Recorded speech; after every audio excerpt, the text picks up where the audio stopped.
আসসালামু আলাইকুম এভরিওয়ান। তো আশা করি আলহামদুলিল্লাহ সবাই ভালো আছেন। আমি আল্লাহর রহমতে আপনাদের দয়ায় ভালো আছি। তো আমার একটু ঠান্ডা সর্দি জ্বর হয়েছে, এজন্য আমি আপনাদের মাঝে তেমন কোনো ভিডিও শেয়ার করতে পারছি না। তো আজকে চিন্তা করলাম ছোটোখাটো ভিডিও শেয়ার করি। তো এর মধ্যে যদি কোনো ভুল ত্রুটি হয় তাহলে ক্ষমা দৃষ্টিতে দেখবেন। তো আজকে ছোট্ট একটা ভিডিও তৈরি করছি ইলিশ মাছ এবং বেগুন ভাজি। ইলিশ মাছ এবং বেগুন ভাজি বাঙালির খুবই প্রিয় এবং সুস্বাদু একটি খাবার। এর অনন্য রকমের স্বাদ এবং সুগন্ধি বাঙালির খুবই পছন্দ। তো চলুন দেখুন কিভাবে আমি ইলিশ মাছ এবং বেগুন ভাজি করছি। প্রথমে আমি ইলিশ মাছ দুটোর আইস ছাড়িয়ে নিলাম।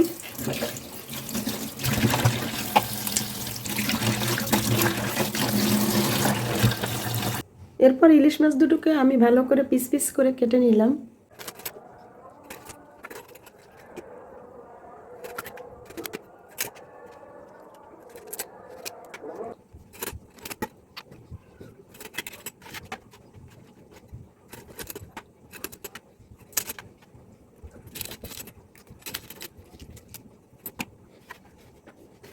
ইলিশ মাছ দুটোর ভালোভাবে আইস ছড়িয়ে আমি মাছ দুটোকে পিস পিস করে ভালো করে কেটে নিলাম। এরপর মাছগুলোকে ধুয়ে আমি ভাজি করে নেব।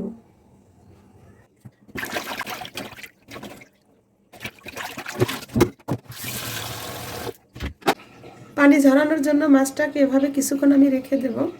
পানি ঝরে গেলে এরপর এই মাছে মশলা মেখে আমি মাছ ভাজি করে নেব।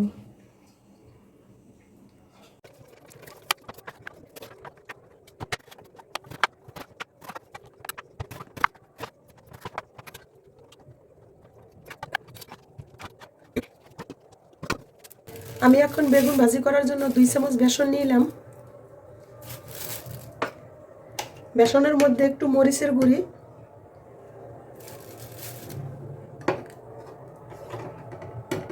এবং একটু হলুদের গুঁড়ি দিয়ে বেসনটাকে আমি ভালো করে গুলে নিব। পরিমাণ মতো একটু লবণও দিয়ে দিলাম।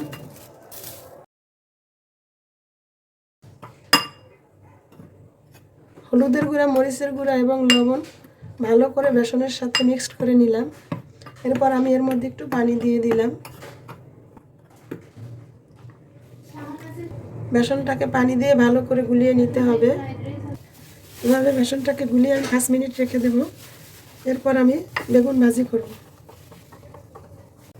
বেগুনের জন্য বেসন গুলিয়ে নেওয়ার পর এখন আমি মাছের জন্য হলুদ, মরিচ, লবণ এবং সরিষার তেল দিয়ে মাখিয়ে মশলাটা তৈরি করে নিব। এজন্য এখানে আমি 1 চামচ মরিচের গুঁড়া দিলাম, হাফ চামচ পরিমাণ হলুদের গুঁড়া নিলাম এবং পরিমাণ মতো লবণ দিলাম এবং একটু সরিষার তেল দিয়ে আমি মশলাটা তৈরি করে নিলাম। এখন একটু পানি দেবো এর মধ্যে।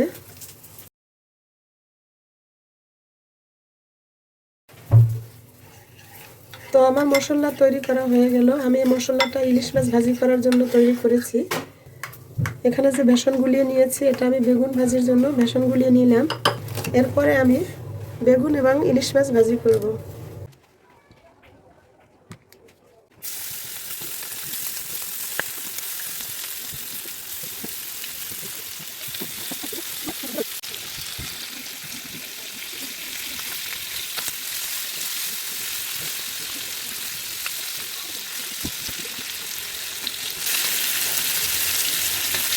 এভাবে মাছগুলোকে আমি হালকা ভাজি করে নিলাম। এরপর ভুনা করব।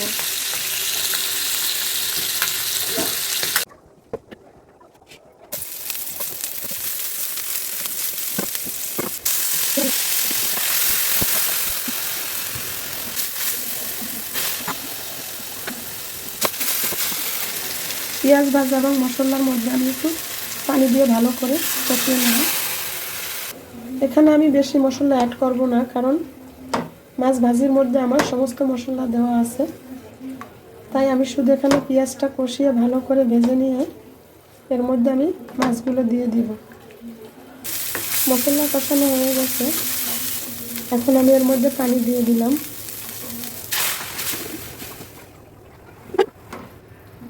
তরকারির ঝোলটা ফুটে উঠেছে। এখন আমি ভাজা মাছগুলো এর মধ্যে দিয়ে দিব। মাছের মধ্যে আমি আরেকটু ঝোল দিয়ে দিব।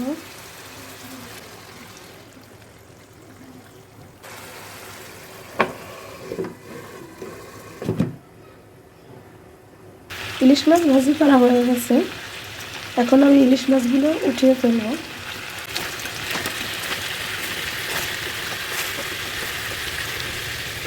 সব মাছগুলোকে আমি তুলে নিলাম। এখন আমি এই তেলের মধ্যে বেগুন ভাজি করব আর ভালো করে আমি কষিয়ে নেব। এপিট ওপিট করে উল্টিয়ে ভালো করে কষিয়ে নিলাম।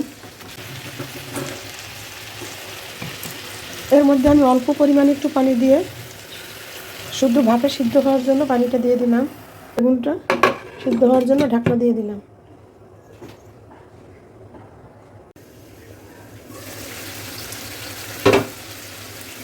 এখন ইলিশ মাছগুলোর মধ্যে দিয়ে দিলাম।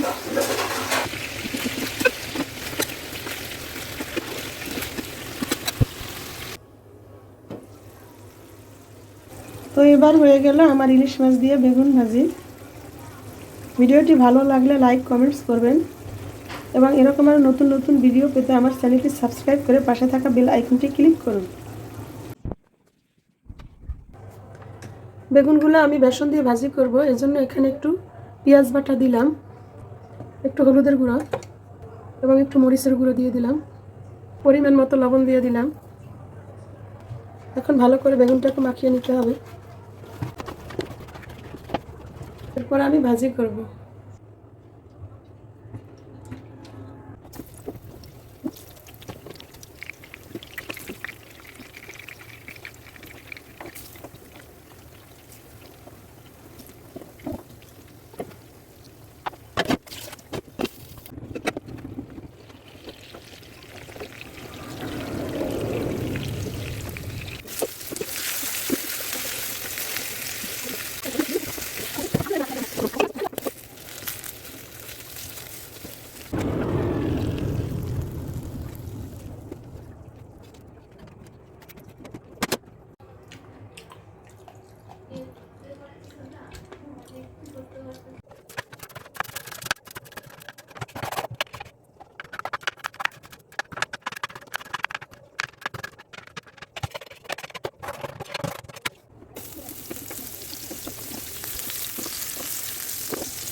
ভিডিওটি ভালো লাগলে লাইক কমেন্টস করুন।